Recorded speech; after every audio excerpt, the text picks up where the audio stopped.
আরে ওয়েল, এখন তাড়াতাড়ি বন্ধুকে ফোন করি। আরে আসলে সব ড্রামের ভিতর তো তেল ভরা। কি সত্যি বলতেছিস? তুই গাড়ি নিয়ে তাড়াতাড়ি আয়। দাঁড়া, আমি এখনই আসতেছি। ততক্ষণে আমি ড্রামগুলো সাইডে রাখতেছি। তাড়াতাড়ি আসিস ভাই, না হলে কেউ চলে আসতে পারে। হ্যাঁ, এখনই চলে আসতেছি ভাই। কেউ দেখার আগে তাড়াতাড়ি ড্রামগুলো সাইড করে ফেলি।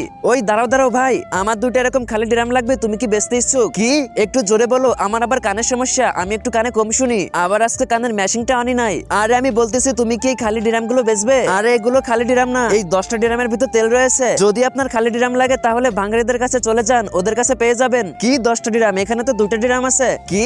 আরে বলছি এখানে 10টা না 2টা ড্রাম আছে। আমার তো মনে হচ্ছে ভাই আপনি বয়রার সাথে সাথে অন্ধ। যত সব। বর্তমানে আমি দেখতে পাচ্ছি সবাই মেয়েদের ড্যান্স ভিডিওতে লাইক সাবস্ক্রাইব করে, কিন্তু কেউ মায়ের ভিডিওতে লাইক সাবস্ক্রাইব করে না। আজকে সেই মায়ের জন্য ভিডিওতে একটু লাইক করে চ্যানেলটি সাবস্ক্রাইব করে যাবে এবং কমেন্টে সুন্দর একটি নাম লিখে যাবে। কি কি বলতেছে? আরে এ কি? আমি তো কারখানা থেকে 10টা ড্রাম লোড করেছি, তাহলে এখন 2টা কেন? আরে কিছু একটা গন্ডগোল মনে হচ্ছে, তাড়াতাড়ি মালিককে ফোন করি। বন্ধুরা, পরবর্তী অংশ দেখার জন্য এই ভিডিওতে লাইক করে চ্যানেলটি সাবস্ক্রাইব করো এবং কমেন্টে বলো তুমি কোন ক্লাসে পড়ো।